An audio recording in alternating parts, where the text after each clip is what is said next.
Ever since I was little, I knew I wasn't the favored child. My name is Lila Carter, and in our house in Portland, Oregon, my brother Ethan was always the center of attention.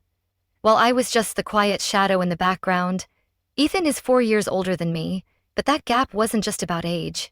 To my parents, even his smallest accomplishments were treated like treasures. No matter how hard I tried, all I ever got was a polite nod at best. I still remember clearly one evening when I was 9 in 2012. I brought my mom a completed application for a weekend art class at the local community center. I had filled everything out on my own, even attached a watercolor painting I was really proud of. She read it, smiled gently, and placed a hand on my shoulder. "Maybe next semester, sweetheart. I just paid for Ethan's advanced piano class. Steven's talent needs nurturing," she added, her eyes drifting to his sheet music on the table, dismissing my effort with a flick of her wrist. The painting lay forgotten, curling at the edges on the counter. I simply nodded, took the form back to my room, where my small desk bore the weight of unopened sketchbooks, and tucked it into my desk drawer. I never mentioned it again. It was different with Ethan. As soon as his music teacher said he had potential, my parents sprang into action. They hired a private piano coach, bought a professional keyboard, and even turned our living room into a home studio. His piano practice stretched for hours every evening while Mom beamed with pride. "He's going to make something of himself. You'll see, Lila, he's destined for greatness," she'd say, her voice glowing, oblivious to my silent presence at the doorway. Meanwhile, I studied in my room, trying to focus through the noise and constant praise. When I once asked to attend a summer writing workshop, the answer was always, "The family budget's a bit tight right now." Tight. A soft way of saying, everything went to Ethan. Dinners were always the same.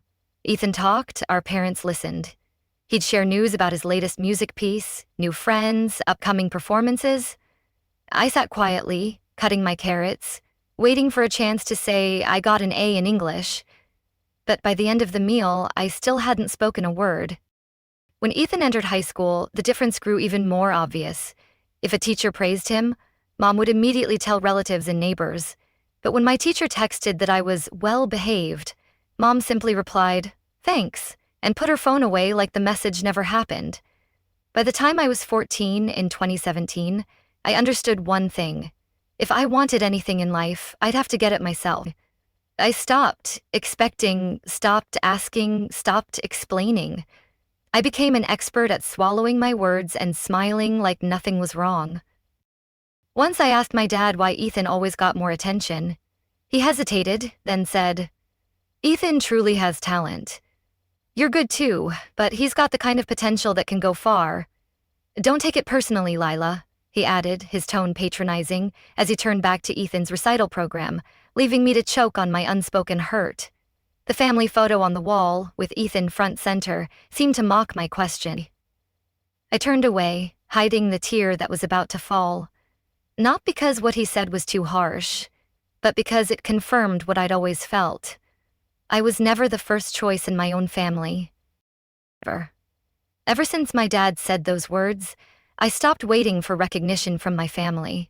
The summer I turned 15 in 2018, while Ethan was preparing to start college with a full scholarship to Whitman College and a fully furnished apartment, leased in our parents' name, I quietly went out looking for a part-time job. I didn't have many options. For a teenage girl without a driver's license, getting around a small city like Portland wasn't easy. But luckily, my grandparents, owners of a small bookstore on the outskirts of town, gave me a chance. The first day I showed up, my grandfather pointed to a dusty pile of old books and said, "If you can handle the smell and don't mind cleaning, this place is yours starting today. You're tougher than they think," he added with a wink, his words a rare balm against the indifference at home. I nodded, no hesitation. Every afternoon after school, I took a bus, nearly a 45-minute ride, to the shop. The work wasn't glamorous, dusting, organizing, labeling, and occasionally helping Grandma ring up sales. But I gradually fell in love with the old pieces full of history. Every first edition or handwritten note held a story, a sharp contrast to the silence I'd grown used to in my own home. On cold days, Grandma would bring me grilled cheese sandwiches and hot tea.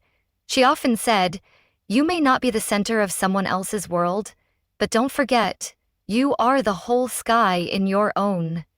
They'll see it one day, Lila, she whispered, her hand squeezing mine, a quiet promise that kept me going. I remembered every word. 3 years passed. While Ethan was being driven around in a new SUV, living rent-free and getting weekly allowances from our parents, I was still riding the bus home every night, sleeves scented with old paper and ink. I wasn't jealous of him. I just stayed busy. I saved every penny from the shop, kept every receipt, and enrolled in Oregon State University in 2020. Not as prestigious as Whitman, but affordable with a solid business program. I chose the practical path, not the flashy one. When I received my acceptance letter, I printed the PDF and taped it to my bedroom door. No one asked, no one congratulated me. At the time, Ethan was in his senior year of college and had just landed an internship offer in Seattle in 2021. My mom was overjoyed, like he'd won the lottery. I sat at the dinner table, quietly picking at my green beans, like I was invisible. Ethan's going to put our name on the map, Mom boasted, her fork gesturing grandly, while my plate sat untouched, my achievement unspoken. The dining room clock ticked louder than my voice. I thought, even if I got into Harvard, she'd probably just nod and move on. I chose to study locally and stayed at home to save money on rent. That meant waking up at 5:30 a.m. every morning to catch the first bus and working evening shifts at a nearby cafe after classes. I didn't have time to complain. Instead, I built a detailed budget plan, took free online courses, and slowly built up a small fund I called my Freedom Account. It wasn't just money. It was the belief that one day I'd be strong enough to walk away from this place. I never once asked my parents for a dime toward my education. I even chipped in $100, 0 cents monthly, for the utilities. Still, they would often say, "Lila, you're so responsible." Not like Ethan, he calls me every time he needs something. "You're our rock, Lila," Dad said once, his praise hollow as he handed me a utility bill to cover.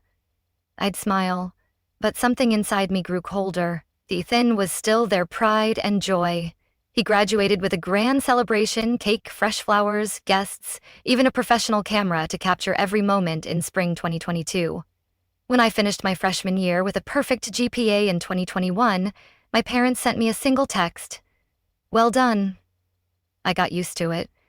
Instead of seeking attention, I poured all my energy into work and school. I knew that patience and independence were my ticket out of a cycle of favoritism I never signed up for. What I didn't know was that someday the very money I saved through sweat and sacrifice would become a target, not by strangers, but by the very people who shared my blood. And when that day came, it wouldn't just be a lesson about kindness. It would be a brutal wake-up call about the final limits of endurance. Ethan graduated the spring I turned 21 in 2022. I still remember the day. I was restocking pastries at the campus cafe when my mom called, her voice bubbling with excitement. "Lila, Ethan just proposed to his girlfriend and she said yes." I wiped my hands on my apron, trying to sound neutral. "Really? That's great. Tell him congratulations." I didn't need to ask who. Since his sophomore year, Mom had been talking about Sophie, the brunette girl in his business program in Seattle. Every time she mentioned her, she called her the kind of girl worthy of Ethan, as if the entire world had only one type of person suitable for our family. "She's perfect for him, Lila," Mom gushed over dinner, her eyes sparkling, ignoring my quiet nod as I cleared the table alone. Not long after, the official announcement was posted on our family group chat and on my mom's Facebook. Ethan and Sophie were getting married in October 2023 at a luxury resort in Bend, Oregon. Attached was an entire photo album of the proposal at sunset, with a banner flown by a small airplane across the sky and a diamond ring nearly the size of a fingertip. The group chat buzzed with Mom's praise, each remember of my sidelined existence. I skimmed through it, then went back to my unfinished finance assignment. But that was just the beginning. 2 weeks later, during dinner, my parents informed me that they had decided to take out another loan to fund a proper wedding for Ethan. "This is the most important day of our son's life," my mom said, eyes gleaming. "He deserves the best. The resort, a live band, a 5-course meal, even fireworks." I gently set my spoon down and asked quietly, "What about the mortgage that's still unpaid?" My dad avoided my eyes. My mom gave a soft laugh. "Your father and I have it all figured out. As long as Ethan and Sophie are happy, you don't need to stress about it, Lila, she added dismissively, her tone implying my concern was trivial. I didn't say another word. I knew, no matter what I said, I would always be just an outsider in these decisions. So, from June to October 2023, our house turned into wedding headquarters for an event that cost nearly $60,000, 0 cents. My mom took a leave of absence from work to fully focus on the wedding. Meanwhile, I kept working morning shifts at the cafe, going to school in the afternoon and helping clean up in the evenings because the house was overflowing with wedding gifts, fabrics, and invitations. The living room, once my study space, was buried under Sophie's satin samples, a daily reminder of my erased presence. One day, my mom handed me a large cardboard box and said, "Here's your bridesmaid dress. Try it on and see if it fits." Inside was a pastel blue satin gown, and tucked into a side pocket, a receipt for almost $400, 0 cents. I looked up and asked gently, "Am I paying for this myself?" She looked at me like it was the most obvious thing in the world. "You're an adult now, Lila. It's your responsibility. I've already had to juggle enough just to afford the live band." I nodded and said nothing more. That night, I sat in front of my laptop and quietly made the payment on my credit card. It was my biggest expense that month, and the first time I ever cried over a dress. The wedding went exactly as they had dreamed. Extravagant, sparkling, filled with laughter and glittering lights. I wore the expensive bridesmaid dress, stood beside the happy couple, smiled under the chandeliers, and played my part perfectly. No one knew that the night before the wedding, I had to walk nearly 2 miles from the bus stop home because I'd missed the last ride. No one asked how many hours I'd slept that week while helping set up, or too busy celebrating Ethan's happiness. As I stood in the reception line, Ethan barely glanced at me, his smile reserved for Sophie, while Mom's camera flashed only for them. After the reception, when all the guests had left, I stood at the sink helping Grandma wash glasses. She looked at me and said softly, "I'm proud of you, Lila. Not for standing on stage, but for standing strong when no one was behind you. You're more than they see," she added, her voice firm, her hand steadying mine as I scrubbed, grounding me in her quiet faith. I smiled, a genuine smile, a rare one. That day, I thought everything would be over after that. I was wrong. 1 year later, in 2024, Ethan and Sophie suddenly announced they were moving to Boise, Idaho, to manage a new branch of Sophie's family business. My parents sent them off with tears, long hugs, and a starter support fund of nearly $15,000, 0 cents pulled from a second mortgage they never once mentioned to me. I stood at the door watching them leave, and my chest felt strangely cold, not from jealousy, but from a gut feeling that, from here on, the weight wouldn't fall on Ethan anymore. It would fall on me. Their car pulled away, Mom waving tearfully, while my worn sneakers stood rooted on the porch, unnoticed. After Ethan and Sophie's wedding, the apartment my parents had rented for him near Whitman was left empty. I knew that apartment well. 2 bedrooms, a small living room, an open kitchen, and a bright balcony. It was just under a 15-minute walk from the campus where I studied. At the time, I was in my final year of college in 2023, juggling full-time classes and 2 part-time jobs just to stay afloat. Every morning felt like a race against the clock, and the city buses were almost always late. I was starting to feel burnt out. Sunday night, March 5, 2023, after a long evening shift at the cafe, I cautiously brought up the apartment with my parents. "I know Ethan's apartment is sitting empty now. If it's possible, I'd like to move in. It would make studying and working much easier." My mom looked up from her phone, glanced at my dad, then replied flatly, "If you want to live there, you'll need to pay rent." "But Ethan didn't pay," I blurted out. My voice cracked, betraying the hurt I'd buried for years. The air in the room turned heavy. My dad folded his newspaper and said in a level voice, "The financial situation is different now, Lila. We just took on another loan to cover Ethan's wedding. We can't afford to support you two. Ethan's our investment, Lila," he added, his words cold, slicing through my hope like a knife. I pressed my lips together, swallowing the frustration. They weren't wrong. They had the right to set terms for their property, but the double standard was undeniable. In the end, I agreed to pay half the market rate, just as my mom proposed, covering all living expenses and utilities myself. That weekend, I moved in. The living room walls still had tape marks from Ethan's old posters. Burn marks on the carpet from his last birthday party hadn't been cleaned. I didn't complain. At the very least, this was the first space in my life I could finally call home. The following month, in April 2023, I graduated from college with honors. While my friends threw celebration parties, my parents sent me a pre-printed card that said, "Proud of you." No cake, no flowers, no family dinner. I let it go because something better had come. I was offered a job at Cascade Financial, a well-known financial firm downtown with a starting salary far beyond what I'd expected. I shared the news with my parents over the weekend. My mom listened, then said flatly, "Good. So, starting next month, you'll pay full rent." I froze. Though we agreed I'd only pay half until I was stable. "Well, you're stable now," she cut in without hesitation. "A big company like that, good salary too. There's no reason you shouldn't pay in full." "Ethan never paid a dime," I said, my voice low, the unfairness spilling out despite myself. I didn't argue.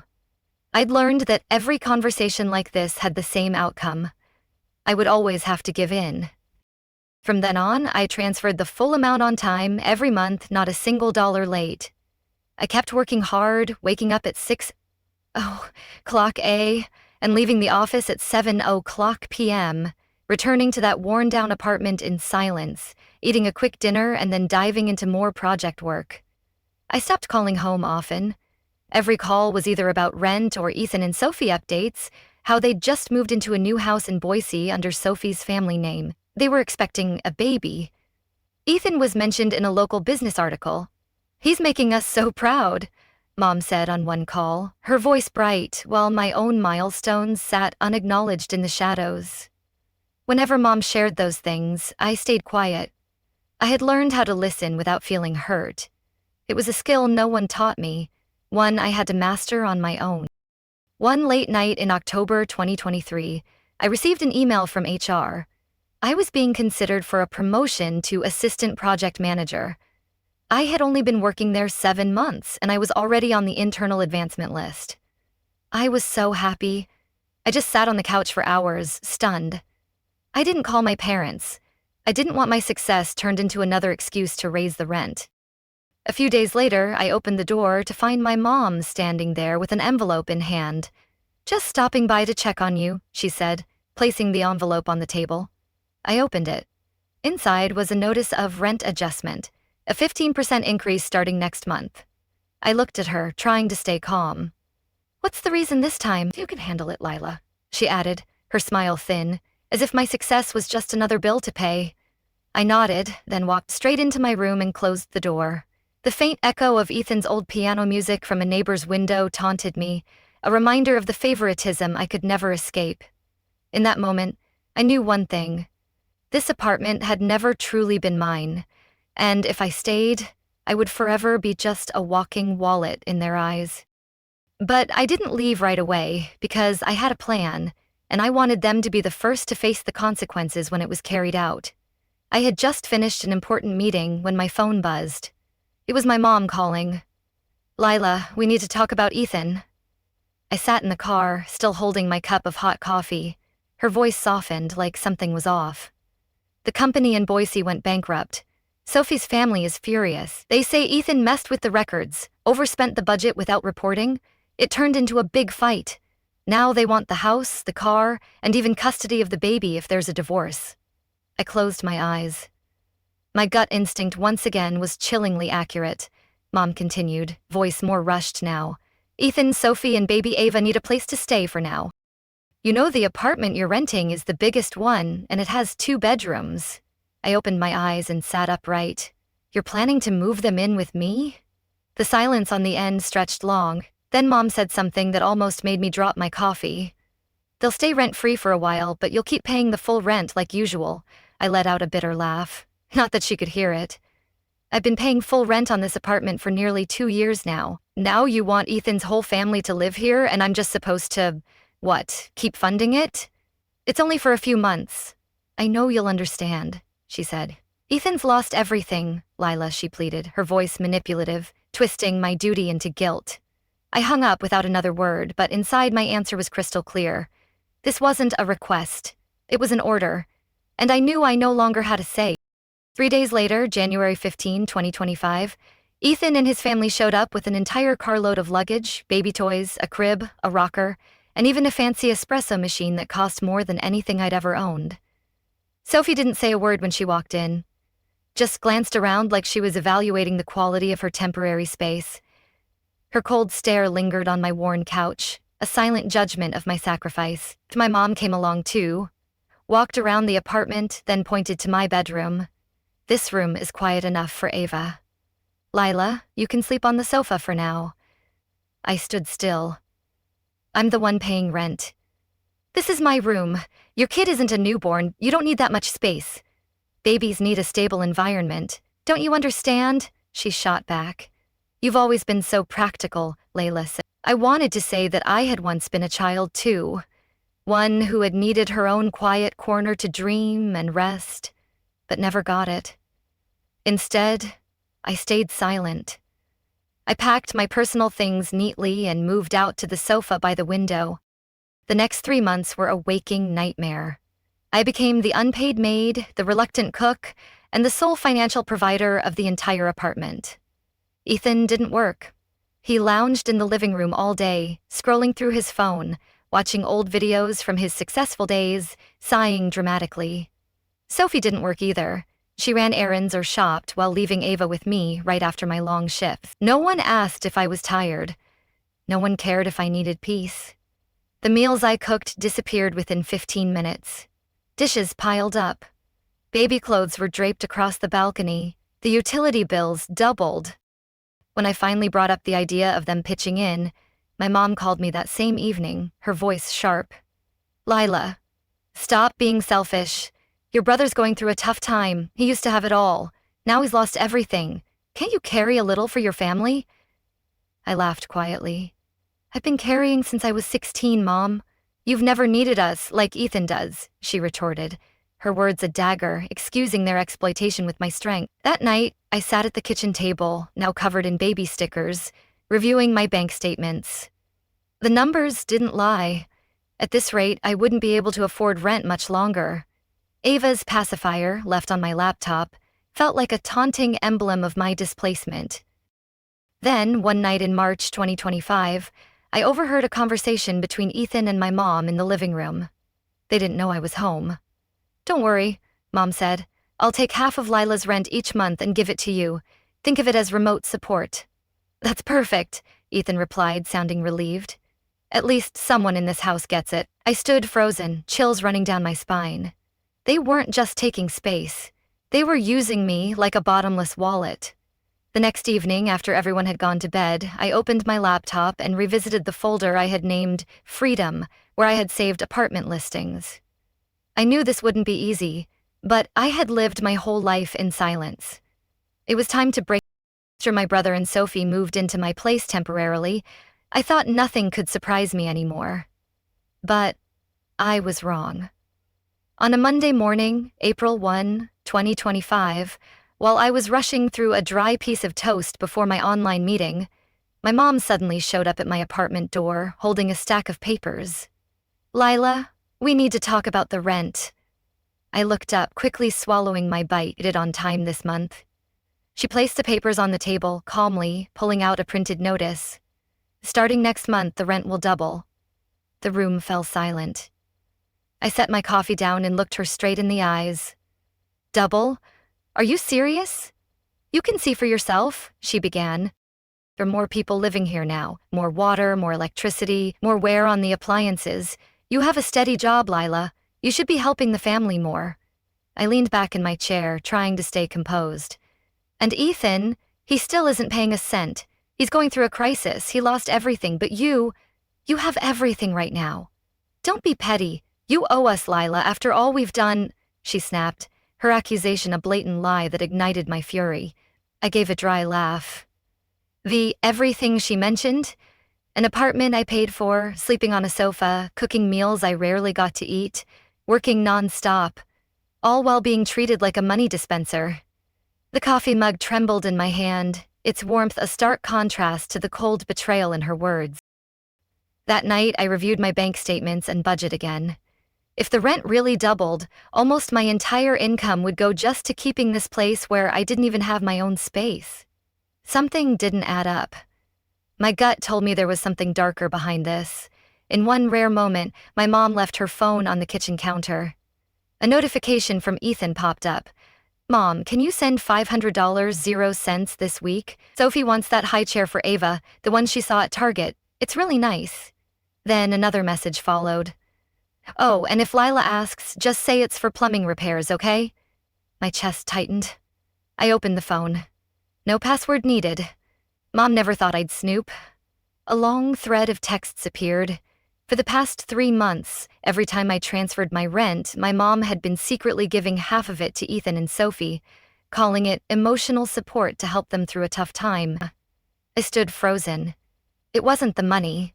It was the betrayal. Done in secret. No warning. No thank you.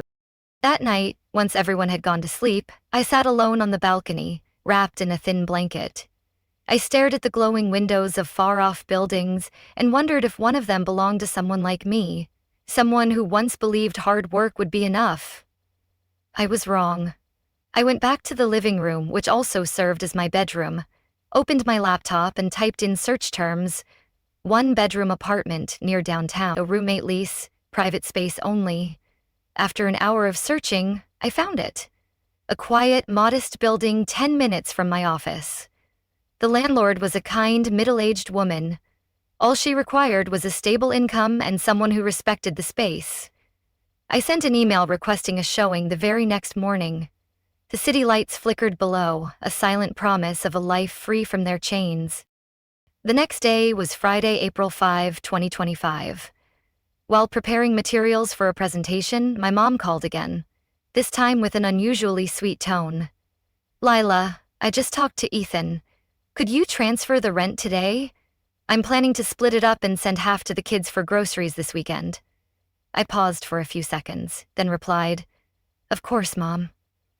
"But this will be the last time," she hesitated. "What do you mean?" I didn't respond. I just smiled gently, like someone folding the final letter before sending it off. My heart raced, not with fear, but with the thrill of reclaiming my life. It just needed 30 more hours. 30 hours to finish everything I had been quietly preparing for over a week. I had already signed the lease for a new apartment, a small, tidy one-bedroom on the 3rd floor of a quiet building exactly an 8-minute walk from my office. The landlord was a kind, elderly widow whose only request was no noise, no drama. I'd promised her I'd had more than enough drama in my life, mostly from people who shared my blood. I bought the biggest suitcase I could find on Amazon with same-day delivery. After work, I began quietly packing my things in the apartment I once called home, now nothing more than a place I deposited my paycheck and dignity. I didn't touch anything that wasn't mine. I left the chairs, the table, the espresso machine never used. I packed only my clothes, laptop, a few books, one bedside lamp, and the only things that were truly mine: silence, patience, and a will that could no longer be broken. That night, Ethan was glued to his old vlogs on YouTube, and Sophie was rolling her hair in what used to be my bedroom, now called Ava's quiet nap room. I taped a small note to the fridge. "Don't look, don't call, and don't expect another dime." My hands steadied as I wrote, each word a declaration of my freedom. Then, at 2:10 a.m., I quietly wheeled my 2 suitcases down the hallway, where I had lived for nearly 2 years, both as a tenant and as a pup. I had never seen the Portland sky feel so peaceful. No shouting, no baby cries. Just one Lila dragging her luggage down the sidewalk, walking toward freedom. My new apartment wasn't big, but no one there demanded rent just to hand it over to someone else. No one called me selfish for not wanting to support grown adults. No eyes looked at me like I was an ATM with legs. The next morning, on April 6, 2025, I sat on the empty floor, coffee in hand, and played soft piano music. As the notes echoed around the space, I knew I had just made the most important move of my life. The bare walls felt like a canvas, waiting for me to paint my own story, free from their shadows. A week passed, no calls, no messages. I exhaled. Then came the 1st of May 2025, the day I usually sent the rent. My phone rang. It was Mom. I didn't pick up. 3 hours later, a message came through. Lila, just a gentle reminder. Today's rent is due. Ethan's planning to take Ava for a checkup, and I haven't been able to send them extra this week. I smiled, just as I expected. I typed each word slowly, deliberately. Mom. Maybe you haven't realized I moved out last week. You won't be receiving another cent. Not today, not next month, not ever. Less than 5 minutes later, the phone rang non-stop. I let it ring in silence. When I didn't answer, she sent a long message, half angry, half pleading. Lila, you're being unreasonable. You know your brother's going through a hard time. I only took part of your rent to help him get back on his feet. That's what family does, we share. How could you just walk away like this? You've abandoned us, Lila, she texted again, her words a desperate claw at my resolve, but they fell flat against my new stipend of strength. I replied with one single line. Family isn't where one person carries everything and the others only take. Less than a minute later, a new message came, this time from Ethan. So, you really bailed, huh? Congrats. Hope your new bed is big enough to hold all your selfishness. You were always the spare, Lila, he added, his venom a final attempt to wound, but it only solidified my choice. I read it and felt nothing. No anger, no resentment. Just a strange, quiet relief because I was no longer trapped in a version of family built on duty and exploitation. I blocked their numbers after that. Every call, every message, every thread. That spring of 2025, the snow came earlier than usual. My little apartment was warmed by an old gas heater, but it still felt cozier than anywhere I'd ever lived, because there was no invisible coldness from the people who were supposed to love me. I had just finished the first semester of my MBA with a straight A average. I'd started the program just to see if I could do it, but the more I studied, the more I felt like I had stepped into a new world, one where my worth was measured by knowledge, effort, and resilience, not by my last name or place in the family. My small desk, now free of Ethan's clutter, held only my books and a single photo of Grandma, a quiet anchor in my new life. At work, I was assigned to lead a collaborative project with the Seattle office. During a short business trip, I met Noah, the head of strategy there, 8 years older than me and an alum of the same MBA program I was attending. We didn't fall into some movie-stop romance, no lightning bolt, no late-night deep talks. It started with mutual respect, then came short lunches, shared book suggestions, and eventually a peace I had never known around a man. Noah never asked about my family, but when I told him, briefly, honestly, he just nodded. Some people have to leave in order to really live. You're building something real, Lila, he said over coffee, his steady gaze a mirror to my own resilience. I had gotten used to being strong on my own, but with someone beside me who didn't want to control or take from me, I realized strength doesn't have to mean solitude. We weren't in a rush. Both of us had our own past wounds, which made us even more careful, more clear.